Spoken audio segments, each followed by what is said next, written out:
Tonight was mostly average. Some cool moments, sure, but largely the matches themselves were nothing special. The main event, however, was... I can't wait to talk about it. Let's take a look at what happened at the Elimination Chamber 2019. We kick things off with the pre-show, which of course means Cruiserweight action. Sure, it's still very frustrating to see the 205 Live guys in this position when, let's face it, it should have been Braun Strowman and Baron Corbin, but we will get to that. Memorable spots, as always, in these Cruiserweight matches. The ones that stick out in my mind, at least, Buddy Murphy catching Akira Tozawa as he went for a dive to the outside, just grabs him and suplexes him onto the mat. And then later, once again, Buddy Murphy overpowers Akira on the top rope and then gets hit with a huge Hurricane Rana. And then Buddy Murphy is laid out over the middle rope and gets hit with a huge, wonderful back senton by Akira. Murphy ultimately picks up the win as predicted, countering the octopus into Murphy's Law. It was a really great finish and a really great match. Loads of "this is awesome" chants and, you know, somebody start a petition to get the Cruiserweight guys on the main card of WrestleMania because they deserve it. A great showing for Akira Tozawa. The guy is wonderful, but I also think it's fair to say that he never really felt like a true threat to Buddy Murphy's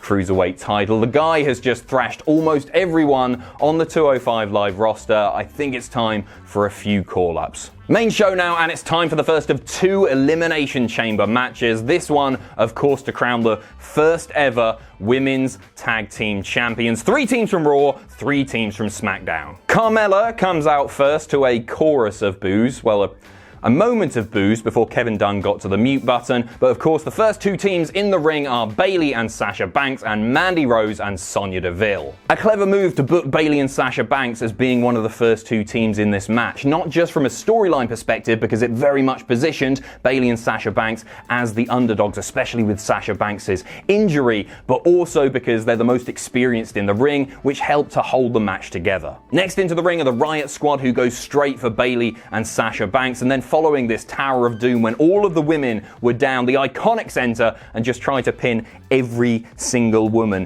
in the ring to no avail. The Iconics then went to work on Sasha's injured shoulder, and then they grabbed Sasha and Bayley and just rubbed their faces into the grating of the chamber itself. A moment of real nastiness. Great heel work. I loved their strategy on SmackDown where they just wouldn't let themselves be tagged in, and I loved their strategy last night. Thinking heels. It's something that we don't see enough. Heels are so often booked to be stupid. The Iconics last night, surprisingly, weren't for the most part. Carmella and Naomi are in next, and then there's a great sequence where every woman just hits a big move on another woman. Every woman is then laid down, but then the Iconics pick up the first elimination with a really creative pinfall. So they eliminate Naomi and Carmella, and then while they're celebrating, it looks like everybody is about to gang up on the Iconics, but then they realize that the countdown has started and Nia Jax and Tamina are about to enter. Oh dear. So everyone turns their attention to Nia and Tamina, and the Iconics, once again, they just run away and hide in their pod. Nia and Tamina just start decimating everyone in the ring, and then they focus their attention on the Iconics, and the Iconics are just in the pod like... The Iconics then get dragged into the ring, double Samoan drop, they are then pinned, they are eliminated, which is a shame because I love them and I thought they were really fun last night. Originally they were the team that I wanted to see win this one the most because they do really feel like a team. They've been friends forever, BFFS. But not for them last night. Props to Liv Morgan and Sarah Logan for their great spot. They hit double cross bodies, but then Liv Morgan gets hoisted up. Super Samoan drop followed by Tamina with the big splash, and unfortunately the Riott squad are the next team to be eliminated. Nia later charges at Bayley, but Bayley just sidesteps. Nia goes crashing through the plexiglass, and then Tamina's in the ring just looking on like... She's screwed. She is royally screwed. Everybody gangs up on her. Bayley hits the big elbow, and then everybody in the ring covers Tamina. 1, 2, 3. Thank the Lord. The first tag champions aren't going to be Nia and Tamina. It's down to 2 teams, Sasha Banks and Bayley, and Mandy Rose and Sonya Deville. The first 2 teams in the chamber. A nice touch. Sasha and Bayley get a great near fall following a backstabber to Bayley to belly, and then they ascend the pod once again. It looks like they're going for a superplex. That doesn't happen. Unfortunately, Bayley gets taken out. It is all down to Sasha Banks. Can she do it? Spoiler, Yes. Mandy hits her finisher on Sasha, the double underhook facebuster. I think it's called the Kiss the Rose, and a great near fall here. 2.9. It got me. And then Sonya accidentally hits Mandy Rose with a spear, and then Sasha Banks almost manages to lock in the Banks statement. Can't quite do it because of the injured shoulder, so modifies it, and Sonya Deville is forced to tap your first Women's Tag Team Champions, Sasha Banks and Bayley, and what a cool moment. So there's no getting around this. The match was sloppy in places, and I think that comes down to the very varied level of experience in the ring, as well as the fact that it's just spot after spot after spot. That was perhaps a little bit unavoidable, but I think the match itself was booked really, really well. There were lots of teams that came out of this, in my opinion, the right teams coming out of this, looking very strong, and the finish itself was fantastic, and as I say, a great moment. I especially like the way that Mandy Rose and Sonya Deville were booked here, and they look like a legitimate threat, and if the focus is going to go on Mandy Rose, which I think seems to be the case judging by her booking and her sort of more prominent role on SmackDown, then the accidental spear is a good way to get to this, even if personally I don't want to see them break up yet. And as for Bayley and Sasha Banks, sure, the result might be predictable in some fans' eyes, but the near falls got me, so it wasn't entirely predictable, and they deserve this. Obviously they deserve this. They're two of the most gifted women's wrestlers in the world today. And congratulations, genuinely, fantastic. You've got a congratulations from YouTube knobend Adam Pacitti. Lucky, it's your lucky day. Next up is The Miz and Shane O'Mac versus the Usos, and before the match starts, The Miz makes his entrance, and then out comes Maurice, and The Miz announces that they are expecting another child, which is... that sounds insincere when it's just one person, doesn't it? So Miz starts things off in the ring, but forget that, let's get to Shane McMahon. Shane McMahon manages to get in, he goes for his first coast-to-coast of the night, but gets stopped. Boo, Miz is back in, there's lots of in and out, in and out. Shane McMahon is very much the hot tag, he is the road warrior animal in this pair. And when he comes in, he largely dominates. Later, he goes for a double coast-to-coast. Jimmy in one corner, Jay in the other. He hits, I think it was Jimmy with the first coast-to-coast, goes for the second one and gets caught mid-air. Super kick by Jey Uso. That actually hurt. So then Jimmy accidentally takes out Jay with a dive, and then Jay is set up on the announce table. It's very early in the night for an announce table spot. Will he hit it? Shane McMahon goes up top, and he hits it, nearly killing himself in the process too. The finish was an unpredictable one, especially after what's been happening with Jimmy Uso this week. So The Miz hits the skull-crushing finale, and then he goes for the cover, but he gets reversed. 1, 2, 3. The Usos are the new SmackDown Tag Champs, and the co-besties are no longer champions, which I guess starts the road to their match, which is inevitable at this point at WrestleMania. Shane McMahon versus The Miz, and they hugged at the end of the show. I just want them to be friends forever. I'm really, really enjoying those two together. And also, on a side note, I guess, isn't it mental that Shane McMahon versus The Miz has far more chance of being on the main card at WrestleMania, despite the fact that it's going to be for nothing over the Usos versus whoever for some actual belts, some gold, some silver. Next up, it's a handicap Intercontinental title match. Bobby Lashley and Lio Rush taking on Finn Bálor. Lashley immediately dominates, and he just goes to work on Finn, working those injured ribs. Every time Finn tries to get the upper hand, tries to get a little bit of offense, Lio Rush somehow makes a distraction or interferes. I'm just going to get to the finish now because there's not actually much else to talk about in the match itself. So Lio Rush gets all cocky-like. He makes a blind tag to Bobby Lashley. He gets in the ring. He's like, I can do this, Bobby, don't worry. And then Finn absolutely ruins him. He goes for a double dive to the outside, takes both men out, immediately drags Lio Rush back in. Coup de grace! And your new Intercontinental Champion, which is something I'm so happy to say, Finn Bálor. What were you playing at, Leo? A very average match, but I'm not going to complain too much, because if there's anyone who can legitimize the IC title, it is Finn Bálor. I hope he has an amazing match at WrestleMania. If that match is on the pre-show, then I'm giving up wrestling forever. Forever. So yeah, no real complaints here. Bit of a crap match. Who cares? Finn's the champ! Oh, and also I should mention that then Bobby kills Leo. I mean, not literally, he hits a wrestling move on him, but it looks like that partnership is over, which is a great shame. I actually like that pairing as well, but, you know, Bobby Lashley, he's somebody who really needs a mouthpiece, because on the mic, he's a bit of a bastard. Next up, the Raw Women's title is on the line. Ruby Riott versus Ronda Rousey, and Charlotte Flair will of course be at ringside. Boo! Before the match, Charlotte Flair gets on the mic. She cuts a promo about Becky Lynch, who of course she injured at a house show on Saturday night. She says that Becky panders, that she needs our approval, but Charlotte Flair, she doesn't need anyone's approval, because when she looks in the mirror, that's all the approval that she needs, and that she's going to main event WrestleMania. Woo! So, on to the match, and this is depressing. Ruby Riott immediately goes for Ronda Rousey, and then she panics because Ronda is clearly in control. She goes out of the ring. She hesitates about getting in the ring. When she finally does get back in the ring, Ronda Rousey hits her with a Piper's Pit, armbar, and Ruby Riott taps out almost immediately.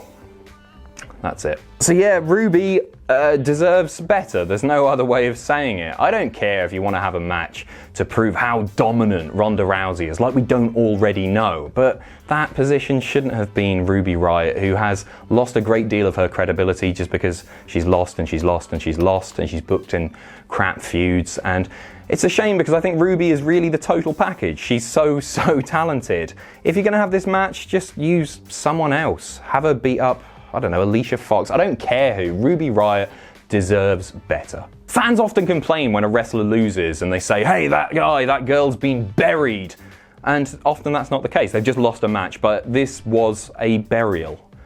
Let's get on to what happened after the match. After the match, Charlotte and Ronda in the ring, they stared down. They're going to have their match at WrestleMania, but look who it is. It's Becky Lynch coming through the crowd. She's on crutches. She is hobbling down super slow. She just about manages to get in the ring. There's a bit more of a stare down, and then grabs a crutch and just unloads on Charlotte Flair again and again and again. And Ronda Rousey is just looking on. Security are nowhere to be seen. If you're going to book a venue for your event, do not use the Toyota Center, because if something kicks off, there's going to be trouble. She then goes for Rousey with a crutch again and again and again. And then finally, security, after like 25 minutes, it wasn't that long, but after a long time, they finally come down and they stop Becky and they calmly sort of march her away through the crowd. Remember when Enzo tried to get on TV a few months ago and he just got grabbed and hoisted away? It wasn't like that at all. It was slow, it was a little bit awkward, it was a little bit weird. It was Becky Lynch, so I'll forgive it, but something here didn't quite work for me. So yeah, interesting storyline progression, I guess, but as I say, something just didn't sit right with me. Maybe it's the sour taste left in my mouth. Hashtag Ruby Riott deserves better. Next is the match that we were all super excited for. It's Braun Strowman versus Baron Corbin. Baron Corbin throws his vest at Braun to start things off and then gets a kendo stick and just unloads on Braun. Braun then grabs the kendo stick and shouts, "I don't need a kendo stick to kick your ass!" And then he does that thing where he just sort of runs around the ring a few times because cardio is important. And then as he's making his final lap, Corbin just lobs a chair at him, but he just pretty much runs through it. Corbin then gets the steps. I think he throws him into the steps first, and then he hits him with the steps a few times, and he does a big Braun impression, like Braun, but Corbin. Braun then comes back with a big boot and gets the table. He gets the table out, props up in the corner, power slam. It looks like it's all over, surely. But no, Drew McIntyre's music hits. He comes down, but then Bobby Lashley comes out from behind and attacks Braun Strowman, and then they all lay in with chair shots, and he makes a few comebacks. It looks like he might overpower three men, but no, there's a Claymore kick, and then they set up two tables on top of each other and a huge triple Shield-esque powerbomb through those two tables. Corbin makes the cover. 1, 2, 3. The winner of the match that we cared about. We definitely cared about. Promise. Baron Corbin. Congratulations, Baron. So this match should have never happened on this pay-per-view, but it did happen. Was it more interesting than we perhaps thought? Maybe, but I don't want to talk about it anymore. What's interesting to me is that Braun Strowman was reportedly pulled from his match against Brock Lesnar at the Royal Rumble because they didn't want Braun Strowman to look weak. And then, admittedly, it was 3 people, but Baron Corbin's just beat him. I don't want to talk about it anymore. Let's get on to the main event, the WWE title Elimination Chamber match. It was fantastic, and more importantly, the WWE title match.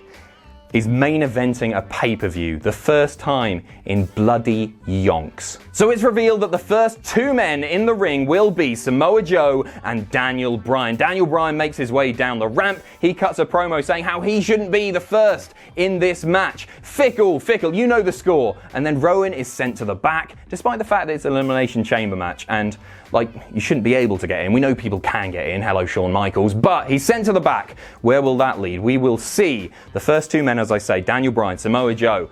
Daniel Bryan tries running away to start with. Realizes he can't really do that because he's in a big steel structure. There is no escape. And then he's kicking Joe. It's not quite working out for him. Samoa Joe just kicks him back harder. And then Daniel Bryan laying in the chops, but then Daniel Bryan eats some chops of his own. There's a joke there, isn't there? Daniel Bryan eating chops. You can make it yourself in the comments. In next is Kofi Kingston, and this match was all about Kofi, but we will also get to that. He hits this amazing frog splash on a bent over Samoa Joe. That was fantastic. Bryan then finally manages to find a way to run away in the Elimination Chamber match. He climbs up on top of one of the pods and he just sits down all cross-legged like CM Punk, but it doesn't last for long because Kofi Kingston just leaps up there because he's pissing Spider-Man, and he chases Daniel Bryan for a bit. Bryan gets knocked down, and then there's a great spot where Daniel Bryan and Samoa Joe are down there and Kofi just hanging like that. Trustful, wonderful. Styles is in next. He hits a great forearm as Daniel Bryan is climbing the chamber wall, and then there's a bit more back and forth between all four men, and then Kofi gets locked in the Coquina clutch and he manages to reverse it, goes for that pinfall a la SmackDown, but Samoa Joe he's got a scouter this time, he manages to kick out at 2, and then Samoa Joe eats a phenomenal forearm and he is the first man eliminated a la Survivor Series. Poor Joe. Jeff Hardy's in next, but he does not last for long. There's a cool spot where AJ Styles takes a really nasty fall on the top turnbuckle, and then Jeff Hardy hits him with a rather unique swanton bomb. Then as Jeff Hardy's getting to his feet, running knee, Daniel Bryan eliminates Jeff Hardy. AJ Styles goes on to hit this fantastic double German superplex. It's hard to explain, go back and watch it. And then the final man enters. We all know who it is. Randall Keith. Randall Keith. Na. AJ Styles then goes for a forearm on Kofi, but he is caught while he's on the top rope. RKO. 1, 2, 3. It is down to 3 men. Kofi Kingston, Daniel Bryan, Randy Orton. Orton then goes for an RKO on Kofi, but it's reversed. Trouble in Paradise. 1, 2, 3 again. And Kofi has got his revenge for that derailed singles push all those years ago. It's down to 2 men. The WWE Champion, the new Daniel Bryan, and Kofi Kingston. This is what we all wanted. We then get a great mini match in itself. Daniel Bryan laying in the kicks, and Kofi's just going, kick me more. Kick me more. Fantastic, that intensity that we saw on SmackDown. So Daniel Bryan does kick him more. Kofi ends up hitting an SOS for one of the best 2 counts of the night. Such a great near fall. Bryan is then screaming, you don't deserve to be here with me. Fantastic heel work, but also just such a great way to get the fans even more behind Kofi, if that was even possible. Kofi's then driving Bryan's head into the cage again and again and again, then goes for a running bulldog of all things, but just gets tossed into the plexiglass. It looked nasty. He gets dragged back into the ring, running knee. Another 2 count. Kofi kicks out. Bryan then does that thing where he just grabs his opponent's arms and stomps their head again and again into the mat, but Kofi will not give up. He then hits a Trouble in Paradise for another unbelievably tense near fall, and then Daniel Bryan locks in the label lock, and it looks like Kofi's going to tap, but he just inches closer and closer to the ropes and manages to break the hold. I need a break here. Kofi and Bryan end up on the top of the pod, and Kofi's going for a superplex to the mat below, but Daniel Bryan manages to reverse and just slams Kofi's head again and again into the plexiglass. Kofi manages to counter. He gets Daniel Bryan onto the mat and then goes for a big diving splash, but misses. And then as he gets to his feet, Daniel Bryan hits the running knee and picks up the win. Still the WWE Champion, Daniel Bryan. Fans in attendance were absolutely gutted. There was complete silence when Daniel Bryan picked up that pinfall, and I was gutted here in the studio, and that's exactly how things should be. Daniel Bryan now has more heat than ever, and Kofi Kingston had the tremendous showing that he needed to have after that amazing match on Tuesday night's episode of SmackDown. This was brilliant. Kofi Kingston kicked out of almost all of Daniel Bryan's offense. He kicked out of one running knee, he managed to escape the label lock, and the only reason that he lost is because he took this valiant chance, this brave chance, going for a high-risk maneuver that didn't quite pay off.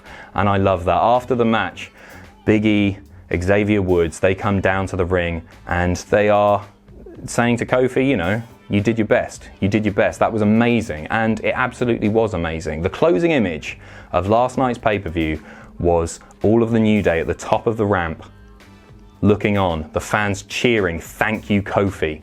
And that to me suggests that Kofi's journey to this world title has only just begun. So yeah, a largely average pay-per-view, but a pay-per-view that was very much saved by that last match. That closing shot was genuinely emotional, and it made me forget about what was a mostly meh pay-per-view for the most part. When Kofi wins that title, it is going to be a huge moment. Will it be at Mania? Let me know what you think in the comments below. Let's go Kofi. So that's all from me. Thanks for watching. You can follow me on Twitter here. If you enjoy what we do here at Cultaholic, you can pledge to our Patreon. That's patreon.com/Cultaholic. And most importantly, don't forget to hit subscribe and join us.